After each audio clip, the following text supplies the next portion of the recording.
Good morning friends, welcome to study with नीलम।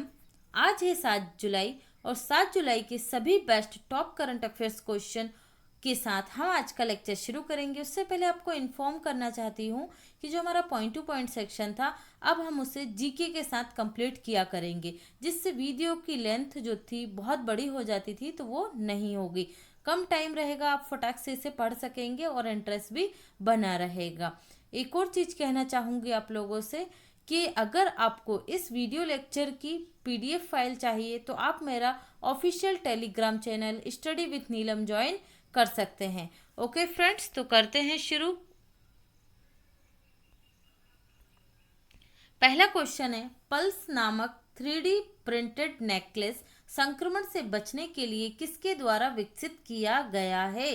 तो ये विकसित किया गया है नासा के द्वारा। नाम से ही समझ में आ रहा है संक्रमण से बचने के लिए। तो ये जो नेकलेस है, गले में पहनने पर अगर आप किसी चीज को टच करते हैं, छूते हैं, तो ये वाइब्रेट होगा। ये आपको मना करेगा कि आपको क्या नहीं करना है, जो हाथ हैं आपके संक्रमित हो चुके हैं उन्हें मुंह पर, नाक पर नहीं लगाना है। ओके, तो ये नेकलेस तैयार किया गया है किसके द्वारा? नासा के द्वारा। नासा की स्थापना कब हुई थी?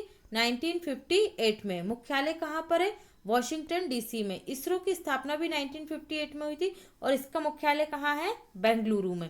ओके, एक और इन्फॉर्मेशन इससे रिलेटेड है नासा से। वाइटल वेंटिलेटर, वाइटल वेंटिलेटर किसने विकसित किया था? तो ये नासा ने ही विकसित किया था। ये अभी की इंफॉर्मेशन है, इसलिए ध्यान रखिएगा। Vital ventilator. ओके फ्रेंड्स, बढ़ते हैं अगले क्वेश्चन की तरफ।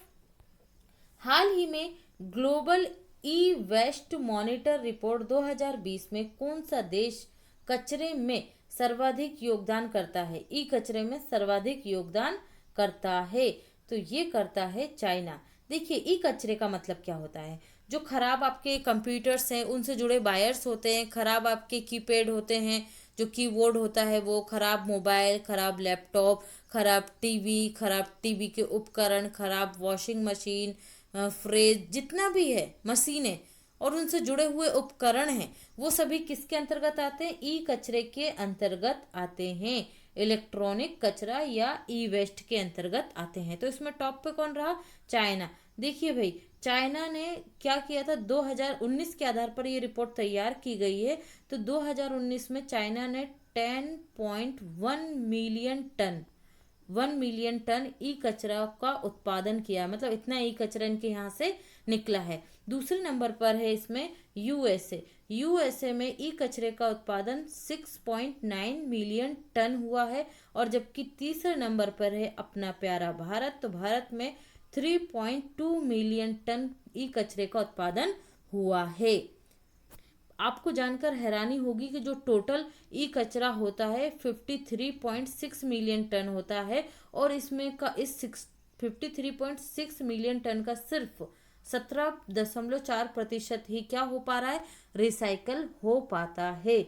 बाकी कचरा रिसाइकल नहीं हो पा रहा है, जो हमारे इन्वायरमेंट के लिए बहुत बड़ा खतरा है। ये रिपोर्ट कौन जारी करता है? तो यूनाइटेड नेशन द्वारा ये रिपोर्ट जारी की जाती है, आपको ध्यान में रखना है।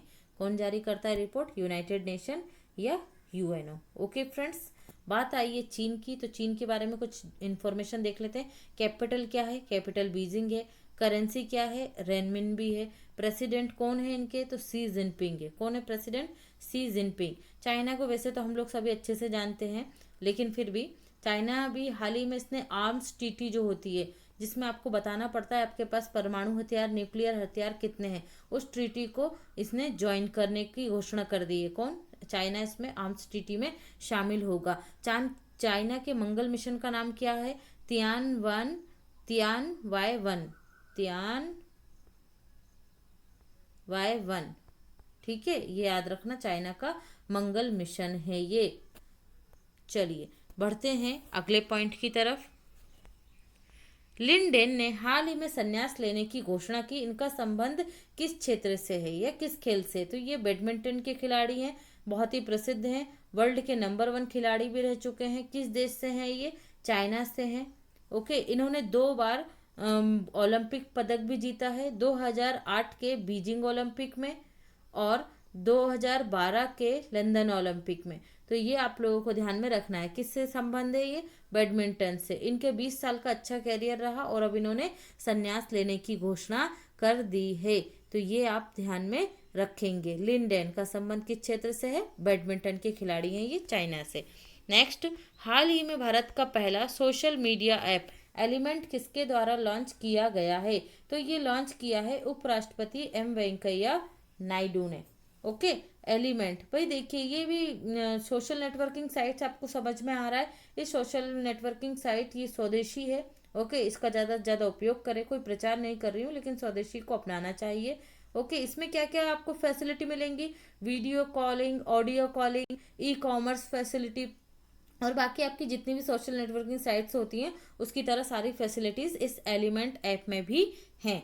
ओके, तो बात कर लेते हैं अपने उपराष्ट्रपति एम वेंकैया नायडू की।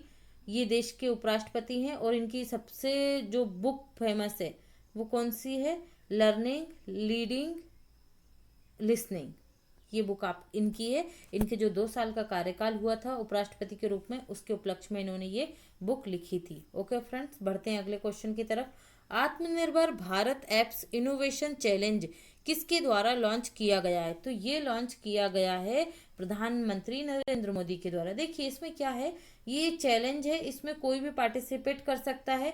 आपको क्या करना है? स्वदेशी सोशल नेटवर्किंग साइट्स, स्वदेशी वीडियो मेकिंग ऐप, स्वदेशी video edit app, photo edit app, मतलब जितने तरीके की एप्लीकेशन है वो आपको क्या बनानी है? स्वदेशी बनानी है। ठीक है, तो उसमें ये प्रतियोगिता में अगर आप जीतते हैं, जो भी कोई अच्छी एप्लीकेशन बना रहा है और वर्ल्ड क्लास लेवल की हो रही है, तो उसको 20 लाख रुपए इसमें प्राइज दिया जाएगा। कितना?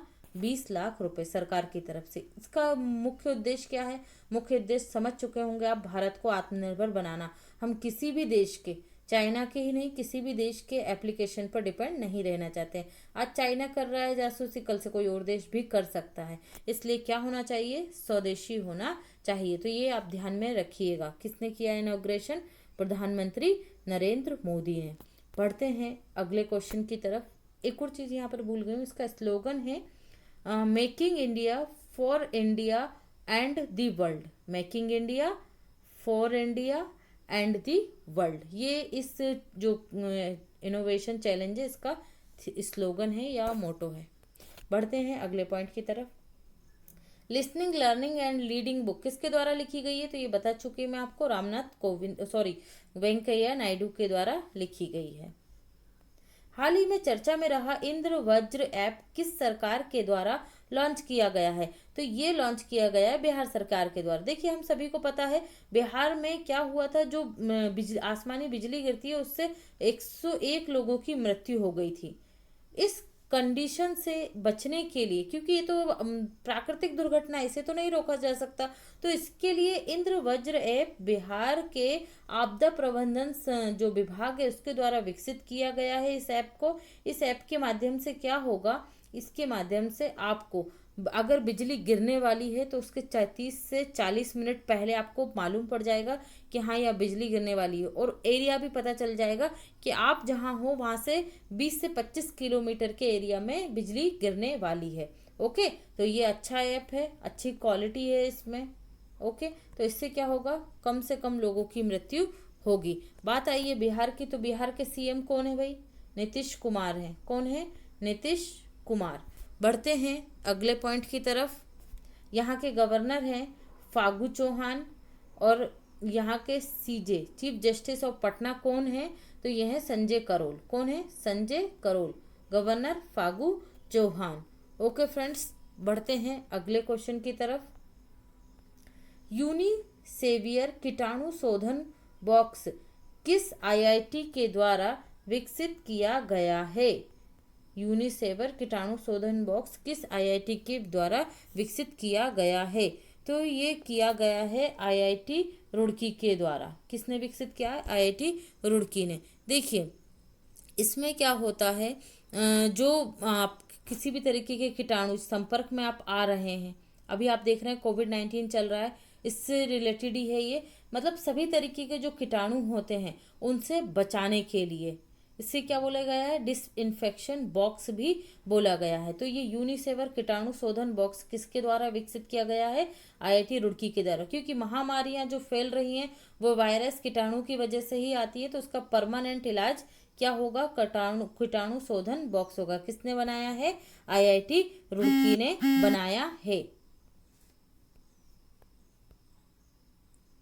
अदर देख लेते हैं इससे रिलेटेड। बॉम्बे आईआईटी अभी क्यों था चर्चा में, इसने ध्रुव चिप बनाई थी। ध्रुव चिप के माध्यम से क्या होगा, आप आसानी से कोई भी रास्ता और स्थान, कोई भी रास्ता है, रोड है, वो खोज सकते हैं। इसने आयु सिंक एप्लीकेशन बनाई थी, जो क्या था, डिजिटल स्टेथोस्कोप था, आयु सिंक। और क्वारंटाइन एप्लीकेशन भी किसने बनाई थी, तो ये तीनों बॉम्बे आईआईटी के द्वारा बनाई गई थी। और मद्रास आईआईटी के बारे में हमने पढ़ा था, जो एचआरडी मिनिस्टर द्वारा ओवरऑल यूनिवर्सिटीज़ की लिस्ट तैयार करवाई गई थी ऑफ टॉप, उसमें मद्रास क्या था, ओवरऑल टॉप रहा था सभी में। और ये बीएससी करवा रहा है विश्व का पहला ऑनलाइन डिग्री प्रोग्राम, जिसमें किसमें करवा रहा है, डाटा एंड प्रोग्रामिंग में बीएससी करवा रहा है। डाटा एंड प्रोग्रामिंग में बीएससी करवा रहा है कौन, मद्रास आईआईटी।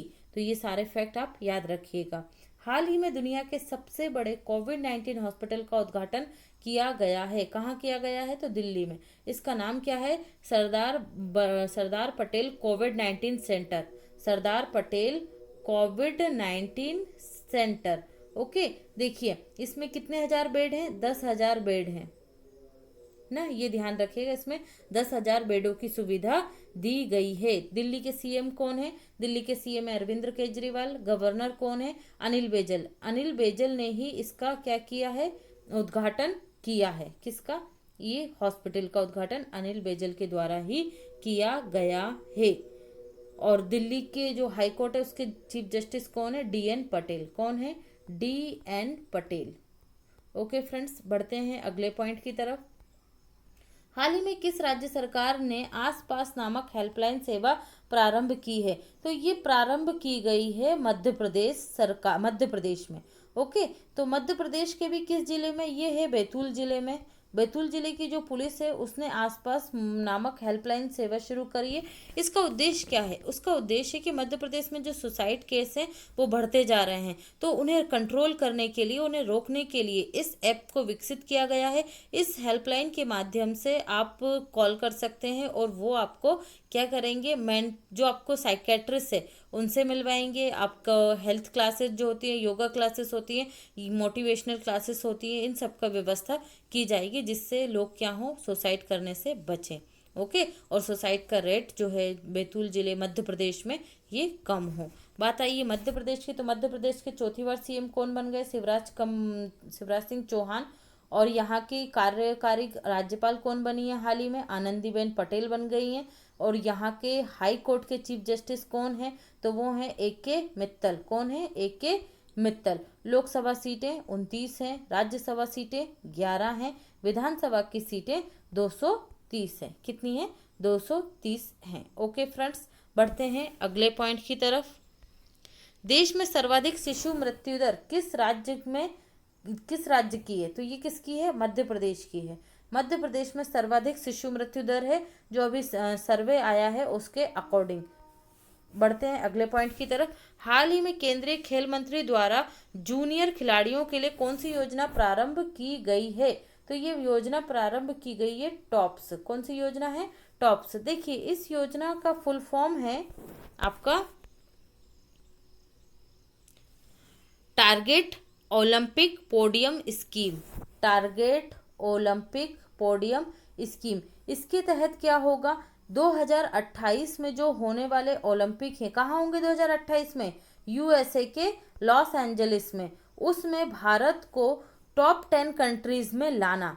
जो ये जूनियर खिलाड़ी हैं इनको सारी वर्ल्ड क्लास फैसिलिटीज इस टॉप्स के तहत दी जाएगी, ताकि 2028 तक अच्छे खिलाड़ी तैयार किए जा सकें जो भारत को टॉप 10 कंट्रीज में ला सकें। ये जो योजना है ये फिट है तो हिट है इंडिया प्रोग्राम जो था, वेबिनार ऑनलाइन जो चल रहा था, फिट है तो हिट है इंडिया, उसमें किसने की थी? रमेश पोखरियाल जो हमारे एचआरडी मिनिस्टर है, पीवी सिंधु बैडमिंटन खिलाड़ी, सुनील छेत्री और केंद्रीय जो हमारे खेल मंत्री हैं कौन? किरण रिजिजू। इनने मिलकर इस वेबिनार को होस्ट किया था और इनके द्वारा ही इस योजना, किरण रिजिजू के द्वारा इस योजना का क्या किया गया? लॉन्च किया गया। कौन सी योजना? टॉप्स योजना। ओके फ्रेंड्स, याद रखिएगा 2028 में ओलंपिक कहाँ होंगे? तो लॉस एंजलिस में होंगे। उसी के लिए ये तैयारी की जा रही है। नेक्स्ट, विश्व का तीसरा सबसे बड़ा स्टेडियम किस राज्य में बनाया जाएगा? तो ये बनाया जाएगा राजस्थान में, पिंक सिटी जयपुर में। ओके, देखिए तीसरा बड़ा स्टेडियम बनाया जा रहा है, तो पहला बड़ा स्टेडियम कहाँ पर है? तो ये है मोटेरा स्टेडियम, या इसको वर्तमान में क्या कहते हैं? सरदार वल्लभ भाई पटेल स्टेडियम, अहमदाबाद। कहाँ पर है? अहमदाबाद में। ओके, अहमदाबाद में। इसकी बैठक कैपेसिटी कितनी है? तो इसकी बैठक व्यवस्था है 1,10,000। कितनी है? 1,10,000। दूसरे स्थान पर कौन सा आता है? दूसरे स्थान पर आता है Melbourne cricket stadium, Melbourne cricket stadium. Melbourne cricket stadium, इसकी बैठक व्यवस्था कितनी है? लगभग 90,000। और तीसरे स्थान पर आएगा राजस्थान का स्टेडियम, जिसकी बैठक व्यवस्था कितनी होगी? 75,000 होगी। 75,000 लोग इसमें बैठ सकेंगे। इसकी लागत कितनी है? 350 करोड़ रुपए इसकी लागत आएगी। कहाँ बनेगा ये? जयपुर में बनेगा। राजस्थान के जयपुर में बनाया जाएगा। राजस्थान के सीएम कौन है? अशोक गहलोत। यहाँ के गवर्नर कौन है? कलराज मिश्र। यहाँ के जयपुर हाई कोर्ट के चीफ जस्टिस कौन है? इंद्रजीत मोहंती। कौन है? इंद्रजीत मोहंती। एक और फैक्ट याद रखिए, जैव ईंधन नीति लागू करने वाला देश का पहला राज्य कौन सा है? तो ये कौन है? राजस्थानी है। जैव ईंधन नीति राजस्थान। जल नीति मणिपुर। जल नीति लागू करने वाला देश का पहला राज्य कौन सा है? मणिपुर। तो ये सारे फैक्ट आप याद रखिएगा। हाल ही में किस शहर में धन्वंतरी मोबाइल वैन लॉन्च की गई है? तो ये लॉन्च की गई है अहमदाबाद में। कहाँ पर? अहमदाबाद में। देखिए क्या हो रहा है, कोविड-19 की वजह से बहुत सारे लोग हॉस्पिटल नहीं जा रहे हैं। क्यों? क्योंकि संक्रमण ना फैले इसलिए। तो जो कोरोना वायरस के जो मरीज हैं, उनके अतिरिक्त भी कुछ मरीज ऐसे होते हैं जिन्हें हाई बीपी, ब्लड प्रेशर, सर्दी, खांसी, नॉर्मल फीवर, ये सारी परेशानियां होती हैं, लेकिन वो हॉस्पिटल नहीं जा पाते। तो ये जो मोबाइल वैन है ये घर घर जाएगी और उनका ट्रीटमेंट करेगी। ओके, तो कहाँ पर? अहमदाबाद में। अहमदाबाद किस नदी के किनारे बसा हुआ है? तो ये साबरमती नदी के किनारे बसा हुआ है। गुजरात के सीएम कौन है? तो ये है विजय रूपाणी। कौन है सीएम? विजय रूपाणी। गवर्नर कौन है? आचार्य देवव्रत। गवर्नर कौन है? आचार्य देवव्रत हैं। और गुजरात अहमदाबाद हाईकोर्ट के चीफ जस्टिस, गांधीनगर हाईकोर्ट के चीफ जस्टिस कौन है? तो विक्रम नाथ है। कौन है? विक्रम नाथ। याद रखिएगा, विक्रम नाथ। ओके फ्रेंड्स, इसमें देख लीजिए गांधीनगर। गांधीनगर क्या है? ये गुजरात की कैपिटल है। ओके फ्रेंड्स, नेक्स्ट देखते हैं। हाल ही में मध्य प्रदेश विधानसभा के प्रोटेम स्पीकर कौन बनाए गए हैं? तो ये बनाए गए हैं रामेश्वर शर्मा। प्रोटेम स्पीकर का मतलब पता है आपको? जब पुरानी विधानसभा समाप्त होती है और नई विधानसभा इलेक्टेड होकर आती है, तो नई विधानसभा में जो सर्वाधिक वरिष्ठ कौन होते हैं? सांसद या विधायक होते हैं। यहाँ पर अपन क्या बोलेंगे? विधानसभा, तो विधायक। जो सबसे वरिष्ठ विधायक होते हैं उन्हें क्या किया जाता है? प्रोटेम स्पीकर नियुक्त किया जाता है। फिर इनके बाद अध्यक्ष नियुक्त होंगे विधानसभा के और प्रोटेम स्पीकर का पद समाप्त हो जाएगा। अभी अध्यक्ष नहीं चुने गए, इसलिए कौन है? तो ये हैं रामेश्वर शर्मा। इनसे पहले कौन थे? कांग्रेस के जगदीश देवड़ा थे, है ना, अध्यक्ष। तो उनकी जगह पर ये आए हैं रामेश्वर शर्मा। और कुंजीलाल दुबे ये क्या है? मध्य प्रदेश विधानसभा के पहले अध्यक्ष थे। ये कौन? कुंजीलाल दुबे, मध्य प्रदेश विधानसभा के प्रथम अध्यक्ष। ओके, पहली विधानसभा के।